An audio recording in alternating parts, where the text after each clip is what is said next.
최근 명강사로 이름을 날리고 있는 김누리 교수라는 분이 있습니다. 이분이 최근에 낸 우리의 불행은 당연하지 않습니다 라고 하는 책이 있습니다. 이 책입니다.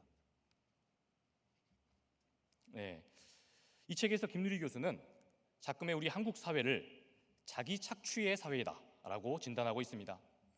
그 옛날에는 주인이 직접적으로 자기가 부리는 노예에게 폭력을 행사하면서 그렇게 착취했습니다. 그런데 오늘날에는 이상하게도 자기 스스로를 자기 알아서 착취하는 그런 사람들이 생겨났다는 겁니다. 김 교수는 이것을 자기 내면에 노예 감독관을 둔 것이다, 자기 내면 안에 노예 감독관을 둔 거다라고 비유했습니다. 그의 주장에 따라 우리 안에서 우리 청년들이 경험할 수 있는 구체적인 실예를 들자면 이렇습니다. 요즘에 청년 실업률이 아주 높습니다. 그러다 보니 취업 경쟁이 그 어느 때보다도 치열한 상황입니다. 때문에 자격증을 따거나 또 스펙을 쌓기 위해서, 그리고 아주 신중하게 자신의 진로를 선택하기 위해 잠시 휴학을 선택한 그런 친구들이 많습니다. 그런데 간혹 이런 지체들을 신방하면서 또 이들을 만나면서 듣는 이런 이야기들이 있습니다. 친교하는 시간 혹은 교회에서 예배하고 또 교회에서 봉사하는 그런 시간 동안에 불안과 또 죄의식을 느낀다는 겁니다. 이들의 이야기를 구체적으로 들어보자면 이렇습니다. 지금 목사님이셔서, 목사님 앞이라서 이런 이야기 하기는 좀 조심스럽습니다. 그런데 솔직히 취업하긴 하는데 아무런 도움이 되지 않는 이런 교회 봉사를 하면서 이렇게 시간을 보내는 것이 과연 맞는지 모르겠습니다. 이렇게 지금 신방을 목사님께 요청하면서 한가롭게 커피나 마시고 또 힘들다고 목사님께 하소연하는 바로 이게 꼭 나약한 엄살처럼 그렇게 느껴집니다. 지금 이 시간에도 제 취업 경쟁자들은 아마 열심히 그렇게 노력하고 있겠죠. 이런 고백을 하는 지체들이 있는 겁니다. 바로 이것이 자기 안에 스스로 둔 노예 감독관을 둔 경우입니다. 이러한 내면에 이 노예 감독관을 두게 되면 스스로를 자책하게 하며 그렇게 착취를 일삼게 된다는 겁니다. 시원한 커피 한 잔을 나누며 목회자를 만나서 신앙을 상담하는 것, 그리고 그 목회자에게 자신의 기도 제목을 나누는 그 시간조차도 이 시대의 청춘들에게 죄의식을 심어주는 꼴이 됐다는 겁니다. 또 한 주간을 돌아보면서 말씀 안에서 뜻을 세우는 바로 이 예배의 자리, 참으로 귀중합니다. 그런데 이 예배의 자리가 성실하게 취업을 준비하고 있는 이 시대의 청년들에게 죄책감을 은근히 주고 있다는 겁니다.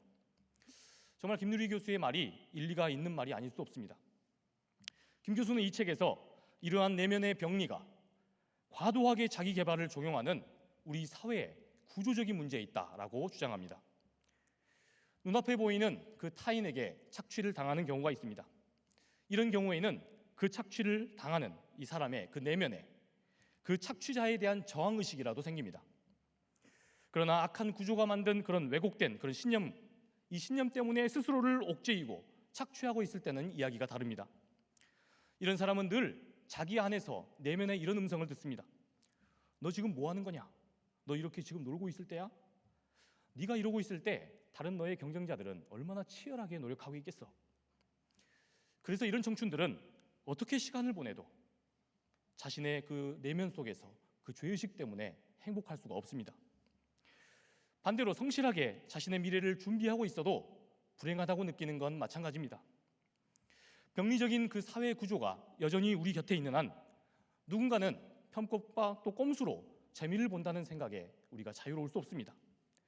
그러니 종국에는 노력한 내 열심에 대한 그 정직한 보상이 주어지지 않을 것 같아서 또 불안한 건 마찬가지입니다. 김 교수는 우리 한국 사회가 전반적으로 전 세계에서 유례가 없는 그 자살 사회로 점철되는 것도 우리 사회가 스스로를 지나치게 그렇게 자책하게끔 그렇게 나아가기 때문이라 진단합니다. 이 시대의 주류적인, 지배적인 주류의 신념이 늘 필요 이상으로 자기를 옥죄이게 한다는 겁니다. 그 결과로 많은 청춘들이 삶의 의욕을 잃은 결과라고 그렇게 보는 겁니다. 이런 사회를 사는 사람들은 늘 스스로를 그렇게 착취하면서도 자신을 착취하게 만드는 그러한 사회의 구조적인 문제를 잘 보지 못하게 됩니다. 이것이 그 사회의 만성화되면 개인의 노력의 부족이다, 그리고 모든 것을 열심히 부족 탓으로 그렇게 개인 탓으로 치부하는 이들이 늘어납니다. 그러다 보면 이 악한 사회 구조가 더 아주 교묘하게 그렇게 은폐되고 또 아주 공고히 자리 잡게 됩니다. 이런 세상에서 자기 자신을 잘 지키기 위해 부담 없이 자기의 내면을 직면해야 한다고 김 교수는 이야기합니다. 그리하여 우리 안에 그렇게 내면화된 그 신념들을 아주 깊이 성찰할 수 있어야 한다, 그렇게 주장합니다. 여러분, 그런데 아주 놀랍게도 성경 속에 우리 예수님께서도 우리들의 이런 문제들과 비슷한 상황의 문제를 겪으셨습니다. 저는 지난 설교 때 예수님께서 성전에 머무셨던 그 12살의 의미에 대해서 살펴보았습니다. 유대사회는 13살 때부터를 성인으로 그렇게 간주합니다.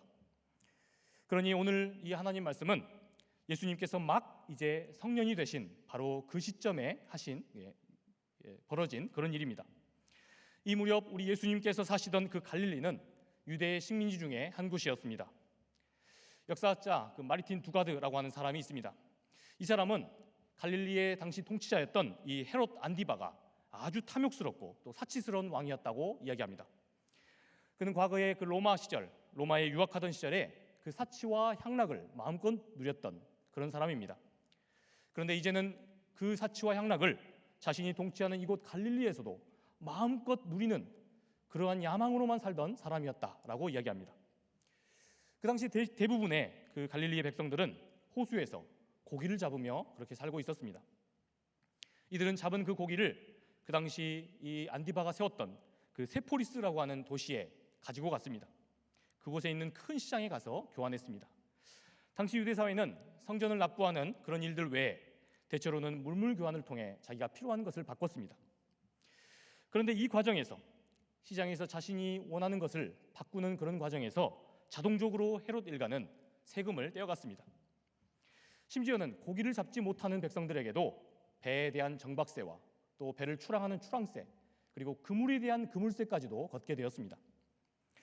그러다 보니 그 당시에 이 갈릴리 백성들이 굶지 않는 날이 열흘 중에 하루꼴도 되지 않았다라고 하는 그런 연구들도 있습니다.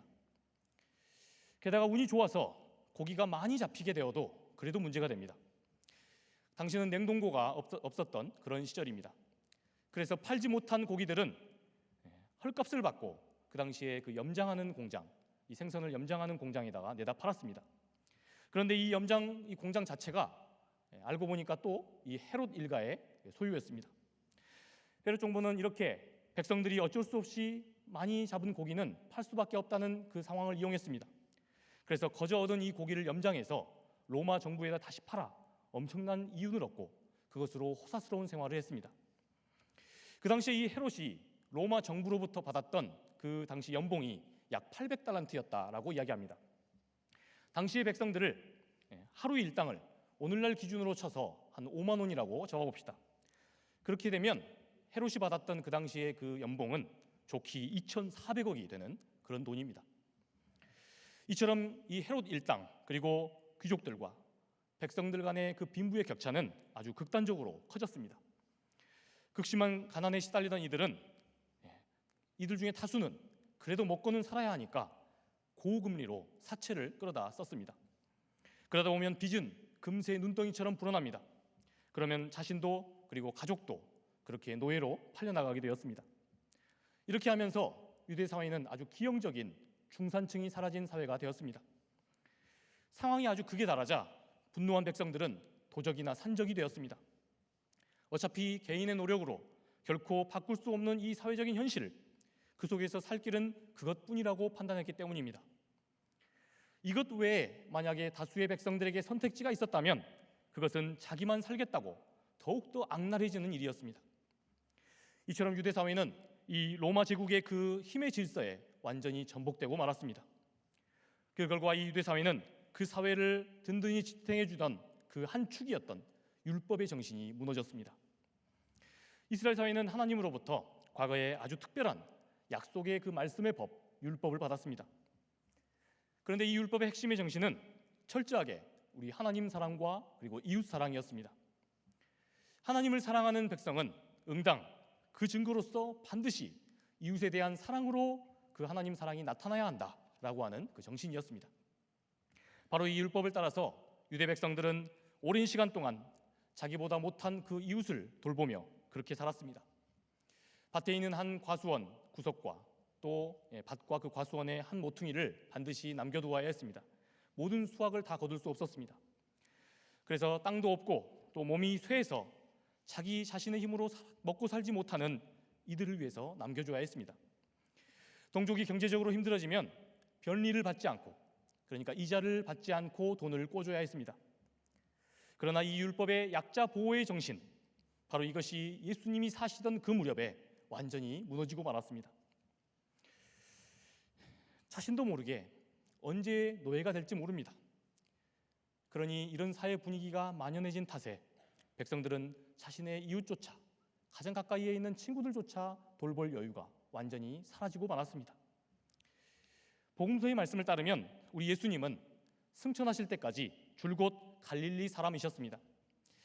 만일에 우리 예수님께 우리가 가지고 있는 지금의 여권이 있다면 아마 우리 예수님의 여권에는 아마 4개의 도장 정도만 찍혀 있었을 겁니다. 예수님은 어린 시절 그 당시에 퀴리니우스가 호구 조사를 했을 때 잠깐 그 애굽을 잠깐 오가셨습니다. 그리고 그 뒤에는 데카폴리스라고 하는 그 이방 지역을 잠깐 방문하셨습니다. 그리고 북쪽의 가이사랴 빌립보를 잠깐 왔다 가시고, 그리고는 예루살렘을 방문한 외에 이 갈릴리 지역을 벗어나서 떠나신 적이 없으십니다. 심지어 부활하신 주님을 만날 수 있는 곳이 복음서의 내용을 잘 살펴보면 갈릴리다라고 천사들이 이야기합니다. 그러니까 오늘 이 본문 말씀에 우리 주님이 성인이 되실 그 무렵, 우리 예수님이 사셨던 그 삶의 무대는 철저하게 갈릴리였습니다. 로마와 그 헤로치아의 불의와 모순과 그리고 억압과 착취, 이것이 들끓는 비참한 그 갈릴리였습니다. 갈릴리에서 유년 시절을 보내신 예수님은 가족과 그 수많은 이웃들이 불의에 희생당하고 또 고통받는 삶들, 그리고 그것도 모자라서 정죄받는 삶을 늘상 지켜보며 그렇게 자라셨습니다. 바로 이 점을 고난에 대해서 아주 민감한 히브리서 기자는 이렇게 쓰고 있습니다. 우리 함께 히브리서 4장 15절 말씀을 함께 보겠습니다.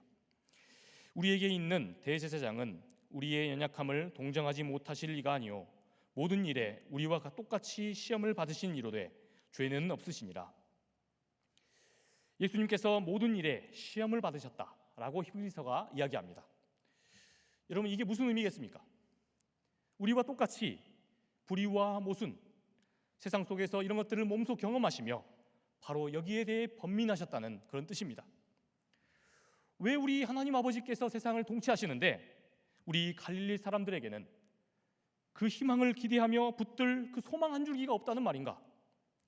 왜 갈릴리 사람들은 아무리 최선을 다해서 노력해도 그 땀과 눈물에 대한 적절한 보상이 잘 주어지지 않는단 말인가? 왜 갈릴리 사람들에게는 열심히 하루를 충실하게 일하며 보내고 있지만 너 괜찮다, 너 이만하면 족하다, 너 참 잘했다, 이렇게 따뜻한 말 하나 건네는 이가 없다는 말인가? 냉정하고 억압적인 그 사회구조 속에서 서로에게 마음의 문까지 꽁꽁 닫은 그러한 구조 속에서 우리 주님도 고뇌하셨다는 말입니다. 하나님의 형상을 지녔다는 그 인간의 존엄이 완전히 훼손되는 현실 속에서 우리 주님은 계속해서 이 문제를 보시고 곱씹으셨다는 겁니다. 오늘 말씀은 우리 주님께서 이러한 삶의 구조적인 어려움들, 바로 이것들을 대면하시며 어떠한 자세로 견지하시는지 아주 우리에게 잘 보여줍니다. 오늘 말씀 48절 말씀을 함께 보겠습니다. 그의 부모가 보고 놀라며 그의 어머니는 이르되 아이야 어찌하여 우리에게 이렇게 하였느냐, 보라 내 아버지와 내가 근심하여 너를 찾았노라.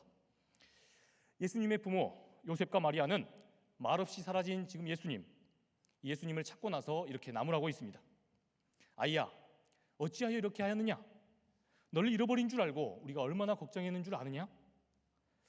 그런데 여기에 대해서 우리 예수님은 마치 얼렁뚱땅 이 상황을 이렇게 모면하시려고 하시듯이 이렇게 대답하십니다. 우리 49절 말씀을 함께 읽어보겠습니다.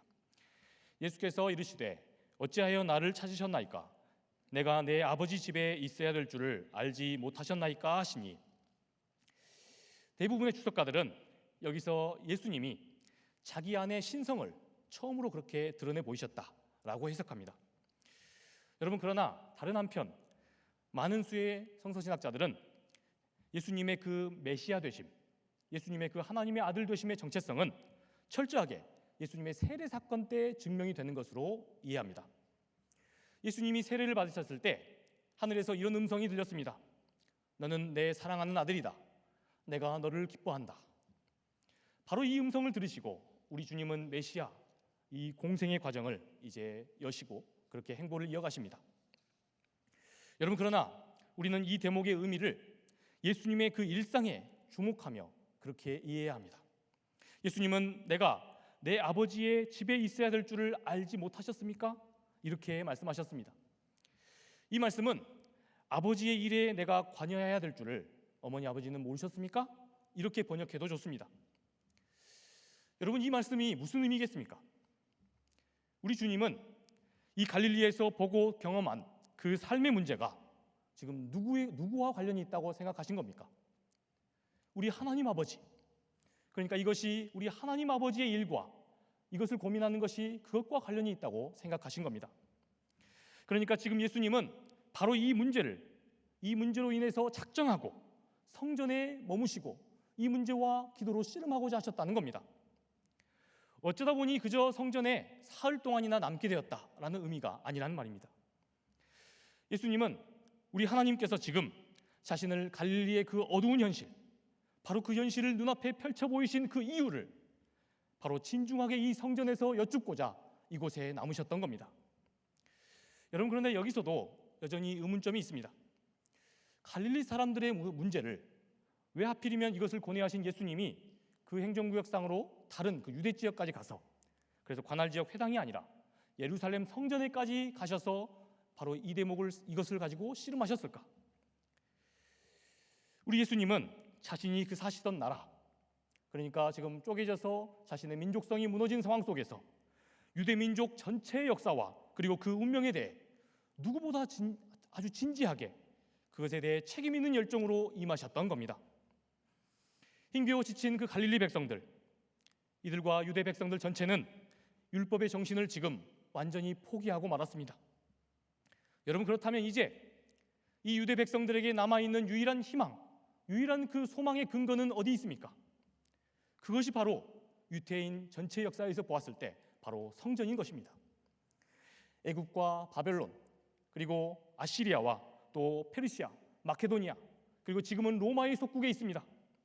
그러나 이런 식민지 속에서 주권을 빼앗겨 있으면서도 유대 사회가 결코 무너지지 않고 끝끝내 버틸 수 있었던 이유가 바로 이 성전 때문이었습니다. 이들은 국운이 기울고 역사가 파국으로 흘러갈 때면 사랑하는 그 조국의 운명을 성전으로 가지고 가서 조국의 그 문제를 놓고 기도했습니다. 이들에게 성전이 도대체 어떤 의미였는가? 도대체 어떤 의미였길래 이렇게까지 하였는가? 그들에게 성전은 하늘의 그 하나님이 바로 이 땅의 현실에 찾아오셔서 그렇게 해서 우리와 만나주시는 그 자리였습니다. 우리 하나님께서 사랑하는 그 백성들에게 임재하여 주시겠다 약속하신 바로 그 장소가 성전이었던 겁니다. 그래서 이들은 포로지에서 돌아오자마자 자신의 집부터 다시 지은 게 아니라 가장 먼저 성전을 다시 건립했습니다. 우리가 잘 아는 에스라, 느헤미야가 바로 그 사실을 잘 알려줍니다. 그러니까 우리 주님은 역사와 나라와 그리고 사회의 그 문제를 마치 내 개인적인 일인 양 그렇게 끌어안으셨다는 겁니다. 내가 처한 삶의 그 자리가 아무리 불의와 또 어둠 속에 휩싸여 있다 할지라도 주저앉아서 거기서 푸념만 놓은 게 아니라는 겁니다. 함께하는 그 갈릴리와 유다 백성 모두의 그 문제를 가지고 우리 하나님의 그 임재의 자리에서 씨름해야만 바로 이것에 대한 해결책이 나온다고 예수님은 굳게 믿으셨던 것입니다. 그래서 우리 예수님은 이 문제를 성전으로 가지고 가셔서 기도하셨습니다. 남아있는 유일한 희망, 하나님의 그 임재를 소망하며 기도로 씨름하셨다는 겁니다. 주님은 결코 자신의 개인적인 구원과 자신의 개인적인 그 보신만을 위해서 그렇게 신앙생활을 하셨던 분이 아닙니다. 그랬기에 나라도 살고 보자 그렇게 하며 그 율법의 모든 그 말씀과 정신을 완전히 외면해버린 다른 유대 백성들과 달랐던 겁니다. 하나님 안에서 자기 자신의 그 내면과 깊이 직면하는 바로 그 예수님의 기도가 자신의 안위만을 위한 것이 아니라 그것을 뛰어넘어 나라의 운명까지 거머쥐었다는 겁니다. 그래서 이 세상의 문제 그리고 구조적인 그 악의 문제까지도 여기에 대해 책임 있게 책임 있는 자세를 예수님은 견지하셨다는 겁니다. 주님의 이러한 모습에서 우리는 청춘의 경건이 이 세상을 품을 수 있다는 사실을 우리는 경험하게 됩니다. 나의 문제를 넘어서서 우리 모두의 행복을 위해 거룩한 품을 품는 그 숭고함을 우리는 만나게 됩니다. 그래서 우리는 이제 막 지금 성인이 되시는 그 주님의 진지함을 주목해야만 합니다. 그런데 왜 우리가 진지함으로 우리 하나님 앞에서 자신의 그 내면의 모습, 자신의 그 내면의 신념을 잘 직면하여야 하는가? 그것은 바로 나를 지배하는 이 신념부터 우리가 들여다보아야만 그 신념을 만들어내는 이 세상의 어두운 구조도 보이게 될 것이기 때문입니다. 예수님 시대나 지금이나 모양만 바뀌었을 뿐 이 세상에는 여전히 부조리가 있습니다.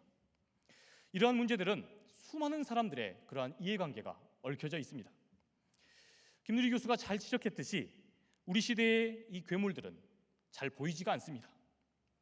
심지어는 어떤 불의의 그 이득을 얻는 존재가 그런 선한 존재, 그런 악한 존재가 따로 그렇게 확연히 구분되지가 않습니다. 따라서 이러한 그 프레임 자체를 깊이 들여다보는 것 자체도 쉽지가 않습니다. 그래서 일찍이 에릭 프롬이라고 하는 이 사회학의 거장은 이것이 바로 이 현대 사회의 아주 새로운 권위와 권력의 새로운 형태다라고 지적했습니다.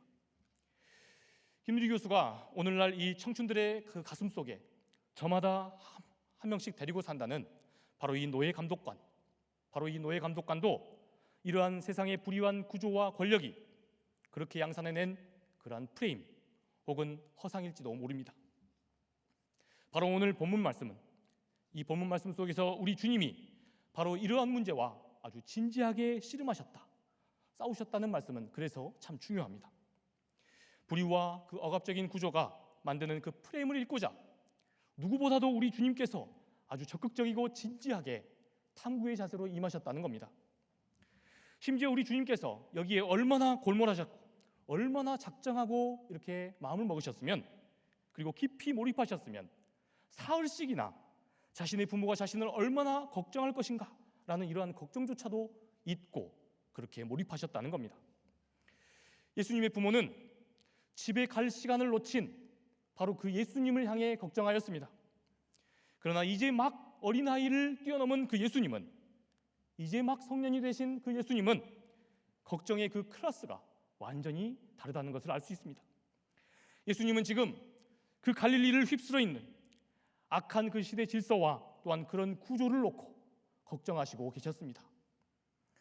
악한 구조에 희생되고 일그러져 버린 나와 너의 그 하나님의 형상, 바로 그 하나님 안에서 있는 우리들의 존엄을 놓고, 그것을 놓고 걱정하시고 고뇌하셨다는 겁니다. 그렇게 우리 주님은 하나님의 임재 앞에서 자신과 세상을 놓고 기도하셨습니다. 그렇게 자기의 내면과 직면하시던 바로 그 주님, 앞으로 어떤 행보를 펼치시게 됩니까?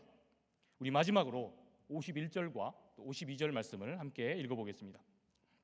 함께 있습니다. 예수께서 함께 내려가사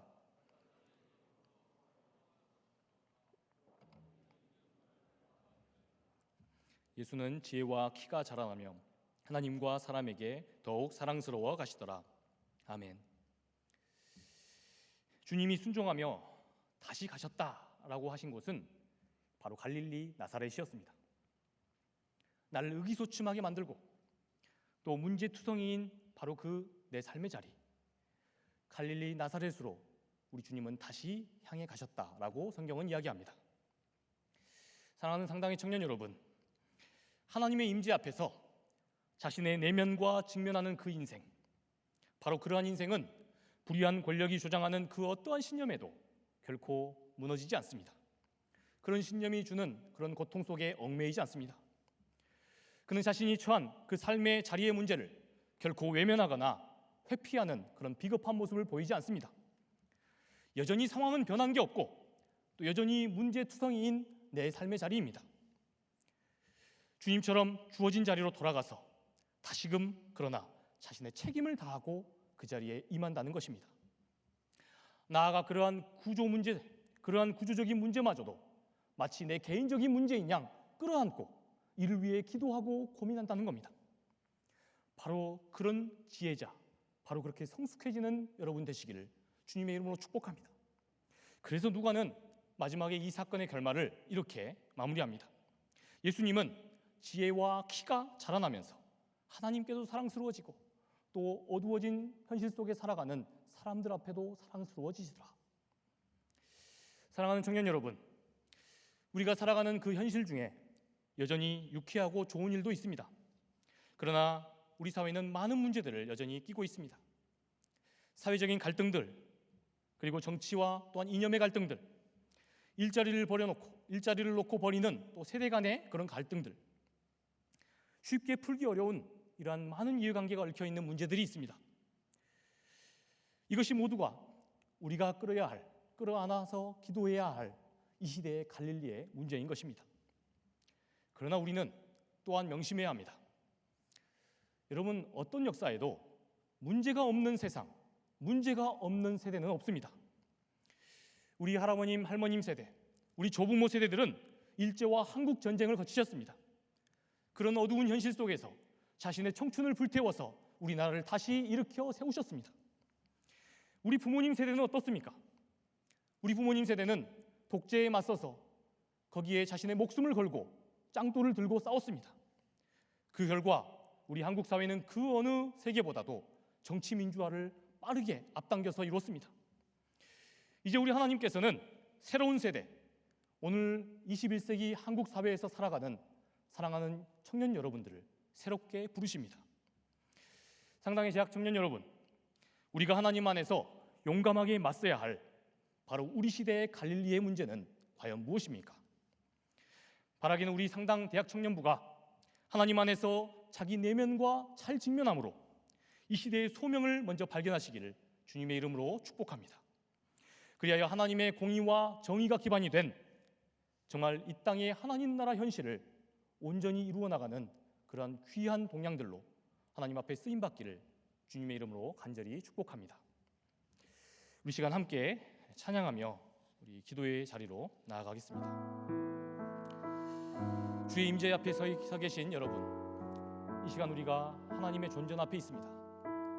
이 자리에 나와서 예배함으로 우리는 하나님 앞에 지금 많은 것들, 많은 삶의 문제들을 놓고 또 기도하며 말씀을 들었습니다.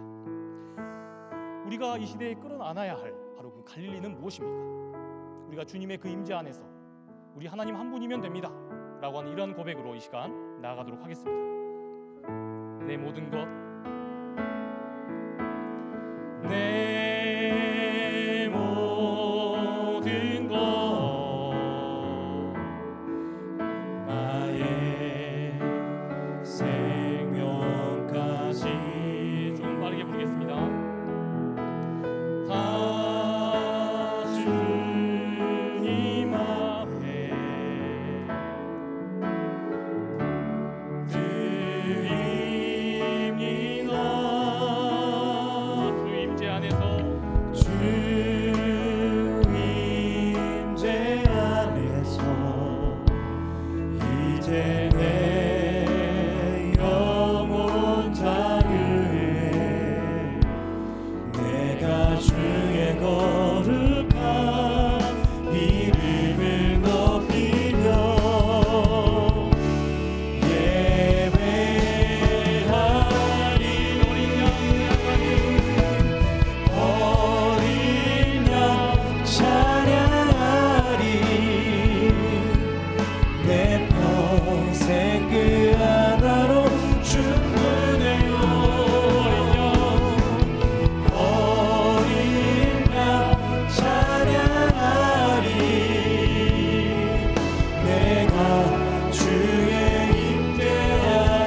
말씀을 놓고 함께 기도하겠습니다.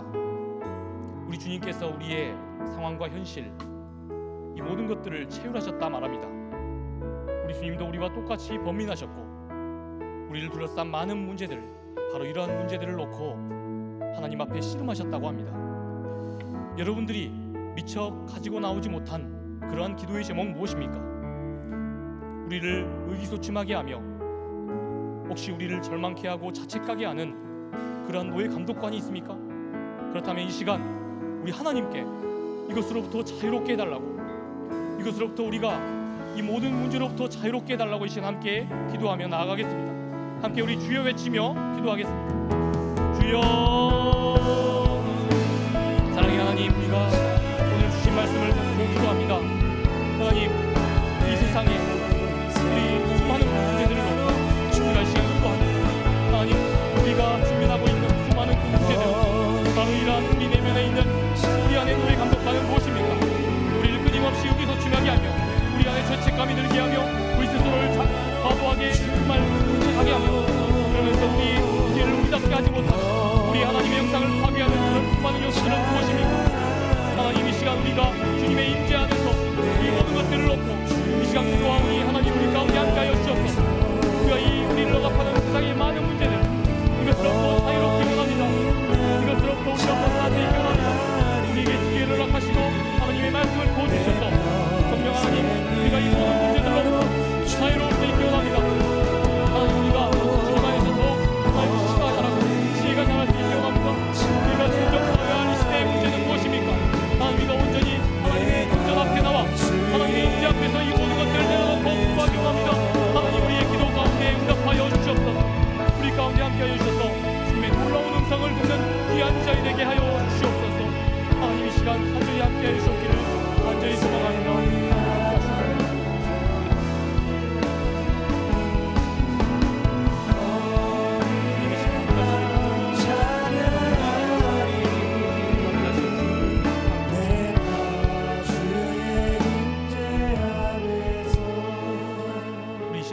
또 하나의 기도의 제목을 놓고 기도하겠습니다.